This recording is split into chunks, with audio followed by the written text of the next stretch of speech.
नर्मदापुरम जिले की सिवनी मालवा में कृषि विभाग के आयोजित कार्यक्रम में पहुंचे कृषि मंत्री कमल पटेल ने कहा कि प्रधानमंत्री नरेंद्र मोदी ने देश की खेती की उर्वरता को बचाने और किसानों की आय दोगुनी करने का संकल्प लिया है और उसे पूरे करने के लिए निरंतर काम कर रहे हैं। उन्होंने कहा कि प्राकृतिक खेती के सेमिनार से देश के किसानों को जागरूक करने का काम किया है। कृषि मंत्री कमल पटेल ने अधिक उत्पादन के लिए रासायनिक खाद और कीटनाशकों के लगातार इस्तेमाल पर चिंता जताई। उन्होंने कहा कि रासायनिक खादों के उपयोग से एक ओर जहां भूमि की उर्वरता नष्ट हो रही है, वहीं फसल भी मानव स्वास्थ्य के लिए नुकसानदायक है। उन्होंने सुझाव दिया कि खेती की लागत कम करने, भूमि की उर्वरता बनाए रखने और मानव स्वास्थ्य को ध्यान में रखते हुए अब किसानों को प्राकृतिक खेती अपनाना पड़ेगा। उन्होंने दावा किया कि देश के अनेक किसानों ने प्राकृतिक कृषि पद्धति अपनाकर रासायनिक खाद और कीटनाशकों के मुकाबले कहीं ज्यादा मुनाफा कमाया है।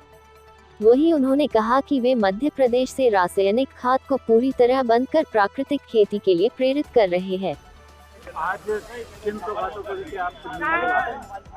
आज सिवनी मालवा में कृषक ज्ञान केंद्र का लोकार्पण किया है।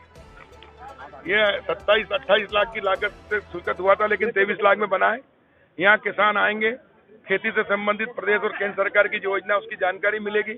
कृषि ओपीडी रहेगा, एक तरफ से हमारे कृषि विभाग के अधिकारी कर्मचारी यहाँ बैठेंगे और किसानों को सरकार की योजनाओं का लाभ दिलाएंगे। प्राकृतिक खेती के बारे में जानकारी देंगे, गोबर से खाद, गौमूत्र से दवाई बनाने के प्रशिक्षण भी देंगे और प्राकृतिक खेती को बढ़ावा दिया जाएगा ताकि हमारे पर्यावरण की रक्षा हो, हमारे बच्चों का भविष्य बचे, कैंसर से मुक्ति मिले, खेत की उर्वरा शक्ति बढ़े और किसान की आय भी दोगुना हो, जो प्रधानमंत्री जी का संकल्प है।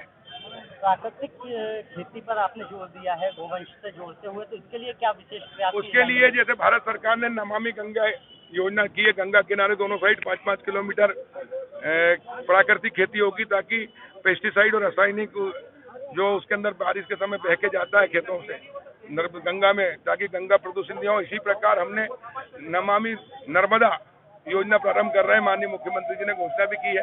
नर्मदा जी के दोनों किनारे अमरकंटक से लेकर अलीराजपुर तक 5-5 किलोमीटर जो प्राइवेट किसान है उनको भी हम प्रशिक्षण देंगे, समझाएंगे, उनको संकल्प दिलाएंगे और प्राकृतिक खेती कराएंगे, गोवंश आधारित खेती, ताकि गोवंश की रक्षा भी होगी और खेती की उर्वरा शक्ति भी बढ़ेगी। जो उपज होगी वो स्वस्थ होगी, जो खाएंगे वो भी स्वस्थ रहेंगे। नहीं तो पेस्टिसाइड का इतना अत्यधिक उपयोग होने से पंजाब के अंदर भटिंडा से कैंसर ट्रेन चलती है।